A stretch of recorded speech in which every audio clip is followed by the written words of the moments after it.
I'm thrilled to introduce our second speaker, Marisol. Hi, the title of my study is Latine Caregiver Perspectives of Their Child Speech and Language Services. I used the funding from CISLL to explore Latine parent and caregivers' perspectives on their child speech and language services, and this was with the birth to 3 community. So I also used the data for my dissertation study. In this presentation, I will be using the term Latine to describe my participants. The term Hispanic refers to anyone from a Spanish-speaking background, but my study participants are specifically those from Latin America.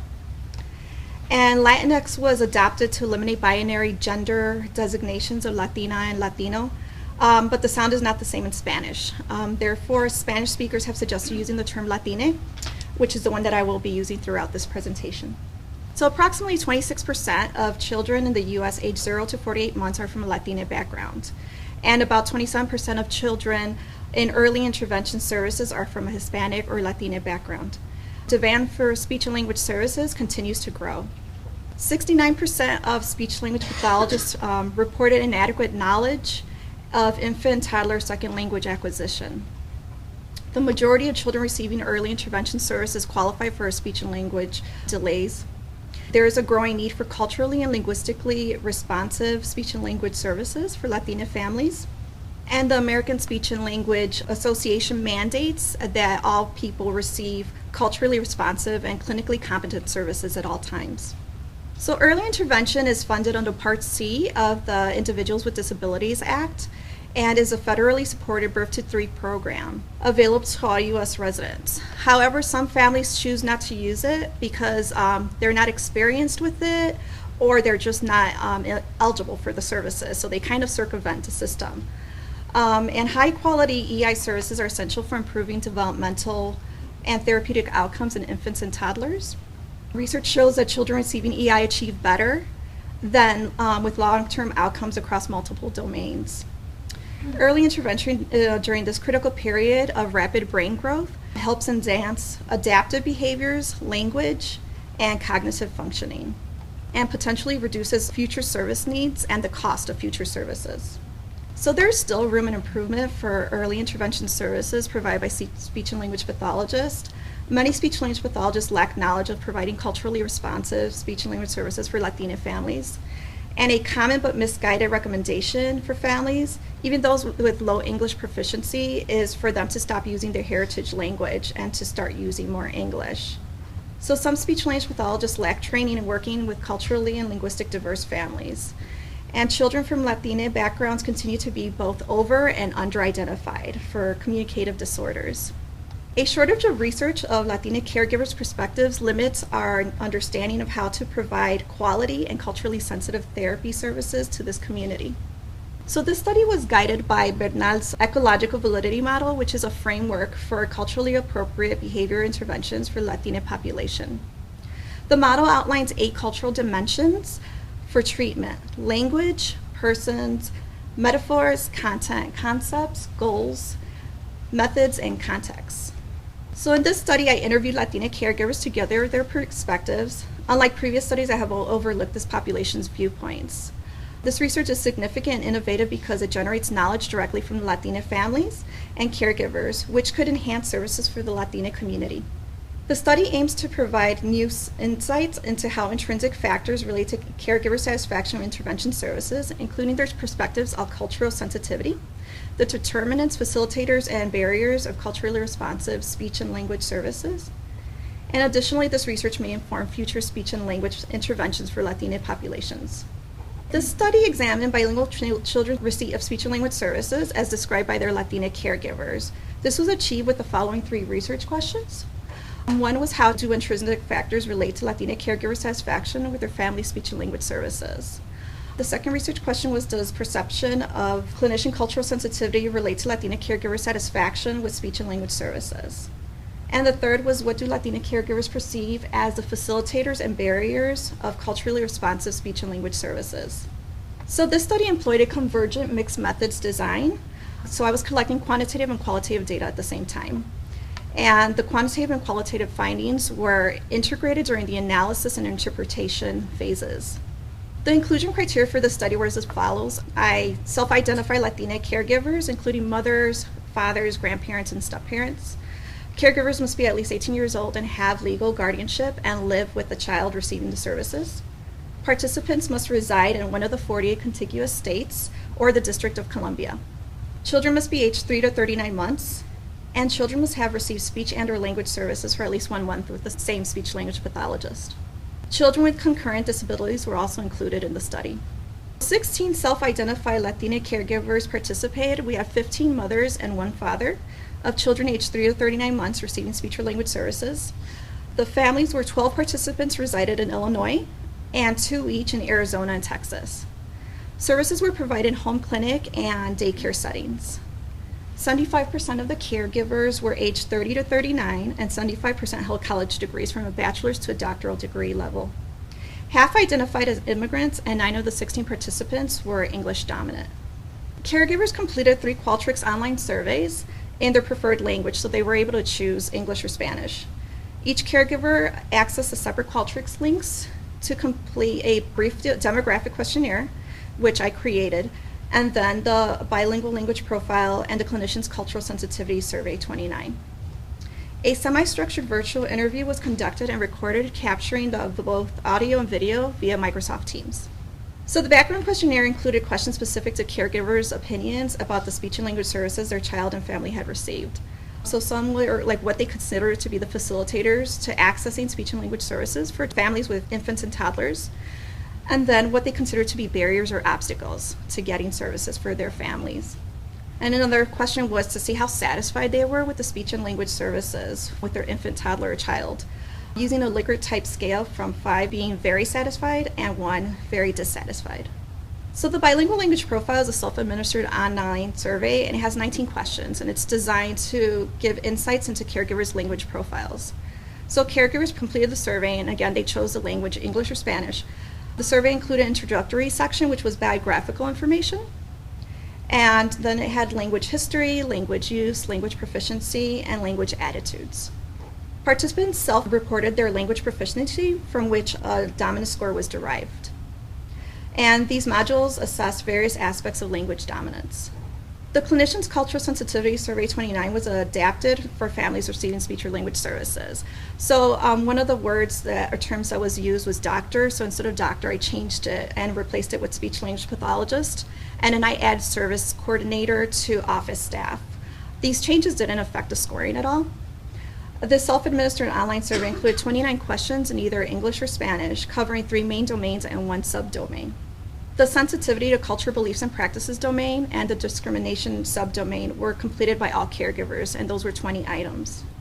Caregivers were then directed to a 6-item subscale that was for limited English proficiency, and the domain was based on their preferred language for medical visits. So that's if they chose that they preferred Spanish for medical visits. And the caregivers born outside the U.S. completed a 3-item immigrant domain. Each item was rated on a 5-point Likert type scale. So the experimental semi-structured caregiver interviews averaged 35 to 40 minutes and were guided by open-ended and probing questions. Caregivers were asked about their experiences with speech and language services, including whether aspects of their culture or their language were incorporated to their child's treatment. They were also asked if the family's priorities were included into the therapy sessions. Examples included whether services were culturally relevant and if the speech-language pathologist addressed the priorities. Interviews were conducted and recorded via Microsoft Teams, and again, the caregivers were the ones that would tell me like if they preferred to be interviewed in Spanish or English. And all measures were piloted successfully. So I used non-parametric statistics for the hypothesis testing due to the small sample size of 16 participants. I used Fisher's exact test, which is appropriate when more than 20% of cells are expected frequencies of less than 5. So Fisher's exact test would apply 4 hypotheses related to research question 1 and 2 hypotheses related to research question 2. So it specifically assessed whether caregiver immigrant status was associated with overall satisfaction with services, and it was rated on a scale of 1 being very dissatisfied and 5 being very satisfied. Caregiver satisfaction ratings were dichotomized into 2 categories for analysis. So satisfied was ratings of 3 to 5, and not satisfied were ratings of 1 to 2. So data analysis utilized an integrated approach that involved triangulating all the data. So the quantitative and qualitative data were analyzed separately, and then they were combined into a joint display for comparison. Correspondence analysis was employed by categorizing participants' descriptions of their experiences and enabling the identification of patterns and relationships while mapping their demographic and determinant variables. This method is particularly effective for small sample sizes and when assumptions about the data distribution cannot be made. So 8 caregivers self-identified as immigrants, and among these, 75% rated their overall satisfaction with services as very satisfied, while 25% rated their satisfaction as satisfied. Of the caregivers aged 18 to 38, 58% reported being very satisfied with the services, while the remaining 42% rated their satisfaction as satisfied. In the 39 plus age group, satisfaction ratings varied. So 1 caregiver rated their satisfaction as very satisfied, and 2 rated their satisfaction as neither satisfied nor dissatisfied. And 1 caregiver reported being dissatisfied with the speech and language services. There was no statistically significant associations with caregiver age, immigrant status, educational achievement, language dominance, and satisfaction with services as assessed by Fisher's exact test. And Fisher's exact test showed no statistically significant association between the caregiver's ratings of speech and language pathology sensitivity to cultural beliefs and practices, or language needs and overall satisfaction of speech and language services. For the qualitative data, I used a thematic analysis. I used Braun and Clark's 6-phase thematic analysis process, which included familiarizing with the data, generating initial codes, searching for themes, reviewing themes, defining and naming the themes, and producing the report. And this was used to analyze the qualitative data from the virtual caregiver interviews. So Latine caregivers identified several determinants for culturally responsive speech and language services, which emerged as themes from the virtual semi-structured interviews. The first theme was bilingualism. It included 3 sub-themes like lack of services, proficiency of speech and language pathology services, and effective bilingual services. The second theme that emerged was collaboration, with 3 sub-themes: facilitation through social networks, working with EI providers, and the SLP provided carryover activities. The third theme identified was unconscious cultural disregard, which included 2 sub-themes: acknowledgement of the family's language preferences and SLP assumptions. After analyzing the quantitative and qualitative data separately, we combined the results into a joint visual display for comparison. And this table outlines the demographic characteristics of Latine caregivers alongside themes from the semi-structured interviews. Services deemed sensitive received a mean score of 2.5 on a scale of 1 to 5, with 5 indicating the highest cultural sensitivity. Overall, caregivers were similar in age, rated their SLP's cultural sensitivity as low, and many reported high satisfaction with speech and language services. Which was interesting because during the qualitative part, during the interviews, they would kind of explain why they highly rated their speech pathologists. So a lot of it had to do with personality type, like they established good rapport with the speech pathologist, or they took out the time or went the extra mile to spend more time with the families. So they felt that's why they should boost the scores for why they were satisfied. So like one of the moms, the one that said she was dissatisfied, she was more dissatisfied with the way the EI system worked. So not her speech pathologist, but she was able to separate that. So this study found a discrepancy between the caregivers' overly positive ratings of speech and language services and the responses to semi-structured interviews and the clinician's cultural sensitivity survey 29 scores. This inconsistency mirrors the findings by Kubels and colleagues, where most Latina mothers reported positive experience with early intervention services in a phone survey. However, their interviews revealed mixed experiences with developmental screenings and accessing services. So this suggests that qualitative research may provide richer insights with Latina caregivers and families, and not just quantitative data alone.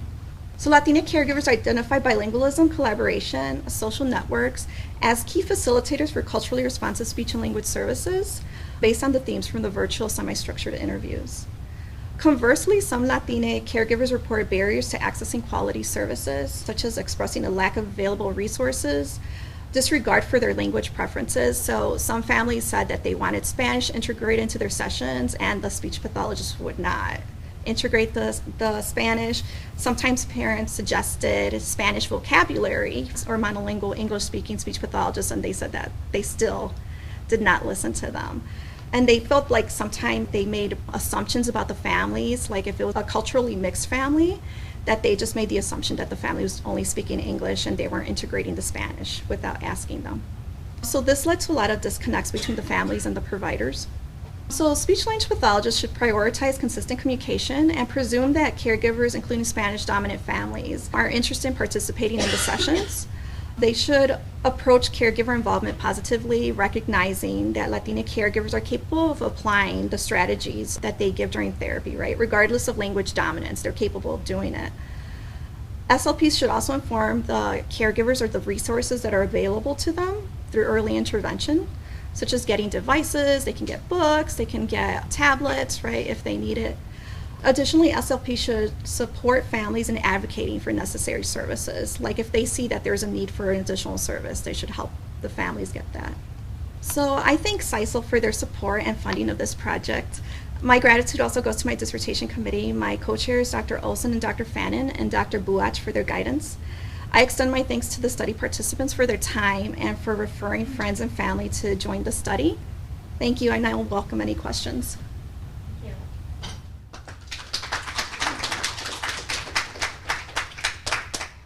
The question is, what did the families do or what could have been done when they were requesting Spanish services and if there's a monolingual speech pathologist that does not speak English?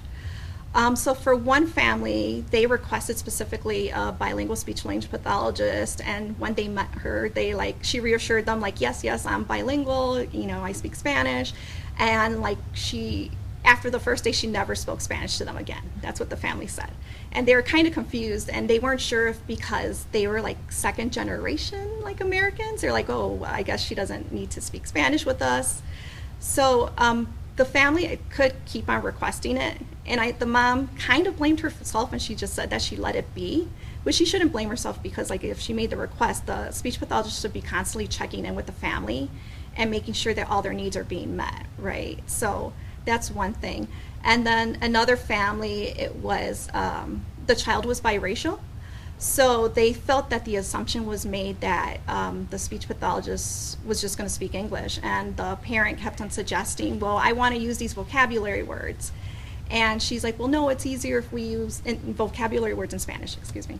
And she was like, well, no, it's easier if we use these English words just because the way, the sounds are formulated. And the parent was very web savvy and was Googling and looking at things. He told me we did a lot of Googling. That was a quote. And which is very nice because they were helping themselves, right? Advocating for themselves. And they said they constantly asked a speech pathologist. So one thing they could do is they could request a new speech pathologist, and they could say it's not working out. I think they did what they could by requesting that she does it. A lot of times there was fear that they would be on the wait list. The wait list was kind of like a looming fear through the interviews. A lot of them knew about it. Some parents try to avoid it. Some parents, instead of going through EI, they used private services because with their first child, they knew it was a long wait list. So they were I'm just going to go to the clinic where my other child was being seen. So the majority of the families, I think the least amount that a family was with their speech pathologist was actually 6 months.